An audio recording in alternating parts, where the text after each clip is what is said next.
Alhamdulillah, bersyukur kita kepada Allah Jalla wa'ala yang telah menerbitkan untuk kita fajar dan akan menerbitkan untuk kita matahari sebentar lagi, insyaallah, sehingga mendatangkan untuk kita siang untuk beraktivitas, bekerja keras. Mu'tiquha au mubiquha. Ada yang bekerja keras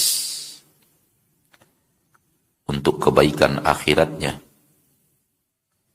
Ada pula yang bekerja keras justru untuk kebinasaan akhiratnya.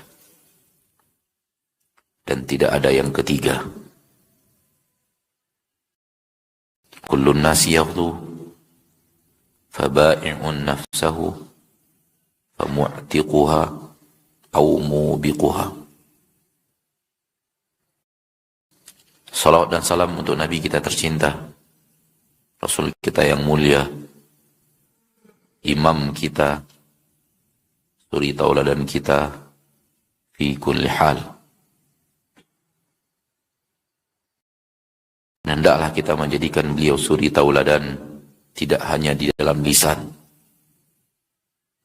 sampai hal yang terkecil dalam hidup kita. Jadikanlah beliau suri tauladan, dan jadikanlah murid-murid beliau yang bersama beliau hidup adalah suri tauladan kita dalam menjadi murid. Banyak manusia zaman sekarang mengatakan Rasulullah SAW adalah suri tauladannya bas di dalam lisan. Amma apabila kita teropong amal, entah di mana Rasul, entah di mana dia,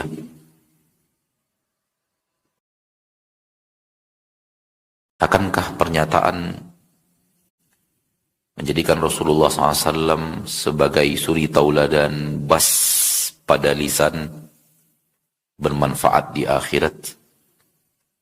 Kalla wallahi, kalla wa alfu kalla.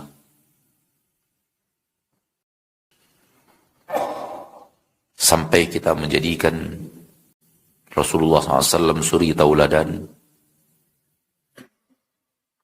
dalam beramal,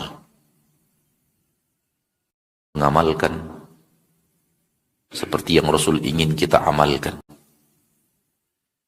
Dan amal terbagi dua.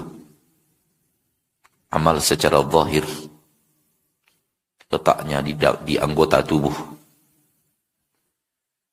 lisan, pandangan, telinga, kaki dan tangan. Dan amal secara batin, letaknya di hati. Dan kita dituntut untuk meniru Rasulullah SAW dalam kedua amal ini. Amal lisan dan amal hati. Dan ketahuilah bahwa amal hati lebih sulit, lebih payah, lebih rumit, lebih sulit mempelajarinya, mengamalkannya, apalagi istiqamah di atasnya, dibanding amal zahir, anggota badan. Dan barang siapa amal zahirnya belum benar-benar, itu menunjukkan batinnya juga belum benar-benar, tak benar-benar, salah terus. Karena sesungguhnya yang ada di dalam zahir hanyalah mengimplementasikan, mentatbiq apa yang ada di dalam batin. Ketika zahirnya terlihat salah dan banyak salah, itu menunjukkan batinnya pun seperti itu, bal asyad.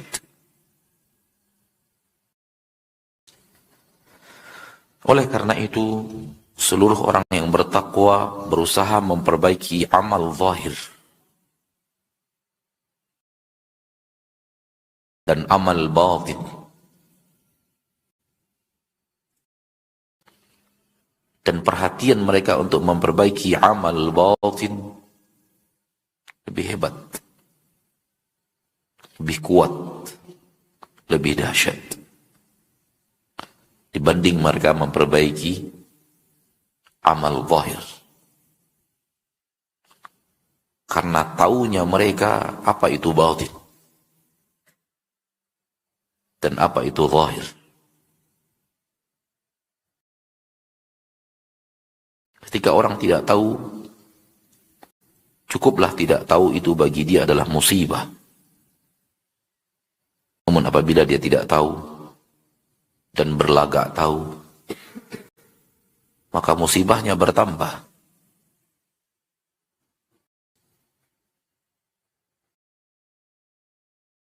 Maka jadilah orang yang tahu, berilmu, sebenar-benar tahu, sebenar-benar berilmu. Dan bukti orang yang berilmu adalah mengamalkan ilmu. Kalau dia tidak mengamalkan ilmu, maka dia bukan orang yang berilmu.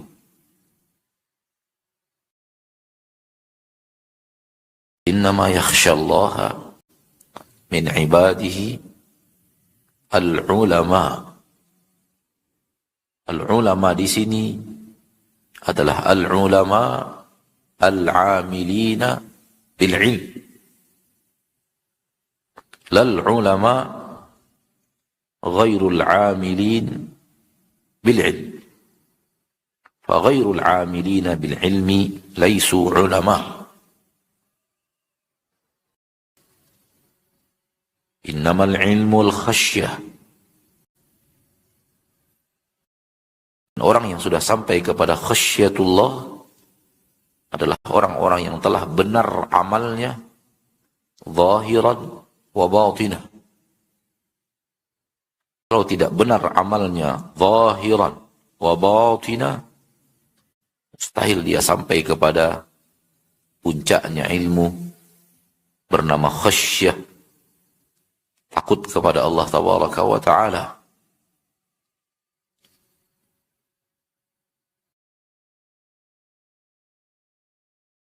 Antum bisa melihat bahwa khasyatullah, takut kepada Allah, amalan hati, bukan amalan zahir, namun amalan batin.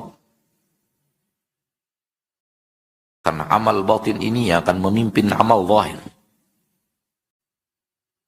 Manakala hatinya benar-benar takut kepada Allah, wallahi, sejarah ulama salaf menunjukkan, membuat mereka sakit karena takutnya kepada Allah. Membuat mereka tak bisa tidur karena takutnya kepada Allah. Wa aina nahnu min haula? Haula'i qaumun fi wad wa nahnu fi wadin ghairi wadin. Mana kita dari takut kita kepada Allah? Bahkan kita bertanya, kapan sebenarnya kita takut kepada Allah? Adakah kita takut kepada Allah? Atau takut kepada Allah itu sudah terlalu lama hilang dari kehidupan kita? Wa kullun yatadarak nafsah. Apabila dia sadar bahwa dirinya tak pernah takut kepada Allah,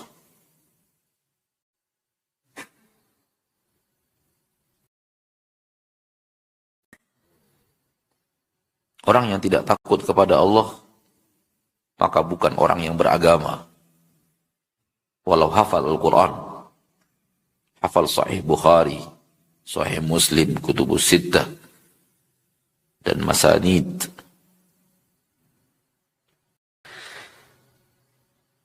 wal Musannafat, ada gunanya hafal itu kalau tidak menuntun dirimu kepada ilmu yang hakiki, yang bernama ilmu khasyah.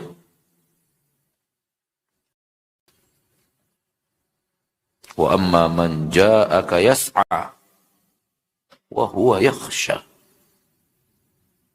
Garis bawahi kalimat wa huwa yakhsha. Ini adalah wali Allah.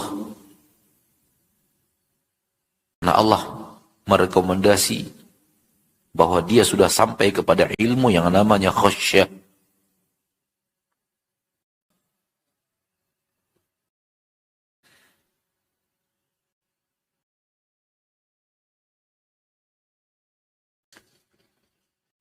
Maka mari kita belajar ilmu khasyah. Berusaha mengamalkan khasyah. Takut kepada Allah.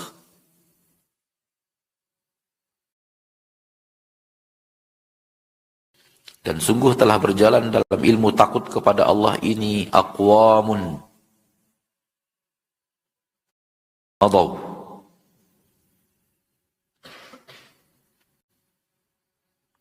wa nahnu ala darbihim nasluk. Kita hanya berusaha berjalan mengikuti langkah mereka. Wallahi, mereka sudah terlalu jauh berjalan di jalan khasyatullah. Dan kita entah sudah berjalan, entah belum. Kalaupun sudah berjalan, entah sudah panjang perjalanannya atau singkat. Hanya Allah yang bisa mengukur dan menakar. Innallaha sari'ul hisab. Akan tetapi ketahuilah bahwa itulah ilmu yang sesungguhnya.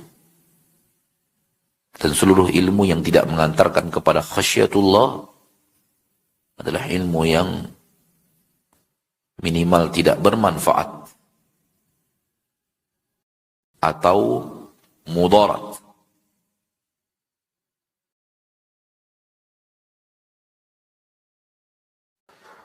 Apabila Al-Quran yang antum hafal justru membuat antum bangga kepada manusia tak takut kepada Allah, maka Al-Quran yang antum hafal adalah ilmu yang tak bermanfaat.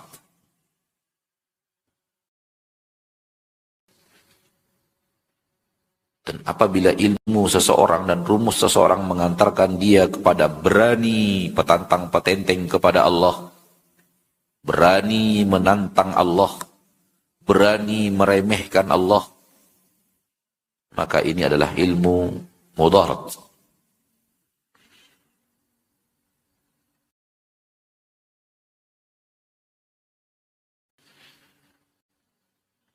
Dan manusia masuk ke dalam dua ilmu ini. Illa man rahimahullah. Manusia masuk kepada ilmu yang sebenarnya ilmu namun baginya tak bermanfaat. Atau manusia masuk kepada ilmu yang ilmu itu ilmu mudarat.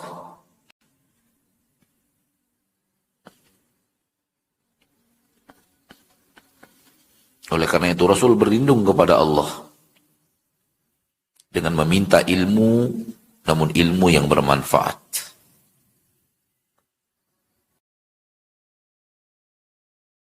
Maka mintalah kepada Allah bi khalisil ikhlas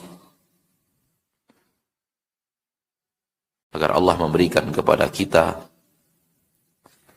pada antum, ilmu yang bermanfaat. Karena antum tahu, ilmu yang antum pelajari kalau tidak antum amalkan, justru jalan yang permudah ke neraka Allah. Dan jangan terlalu tergiur dengan hadis, man salaka tariqan yaltamisu fihi ilma, sahhalallahu lahu bihi tariqan ilal jannah. Apabila ilmu tersebut antum langgar terus, jangan terlalu tergiur dengan man salaka tariqah. Kalau ilmu yang antum pelajari tak kunjung diamalkan, Karena ilmu yang ada di dalam hadis ini ilmu yang diamalkan. Karena penuntut ilmu di dalam syariat hanyalah orang yang penuntut ilmu adalah yang mengamalkan ilmu. Al-ulama indana man yasta'milul hadis. Ahli ilmu menurut kami, kata Imam Ahmad, adalah orang yang mengamalkan hadis. Yang tak mengamalkan hadis bukan ahli ilmu, bukan ulama.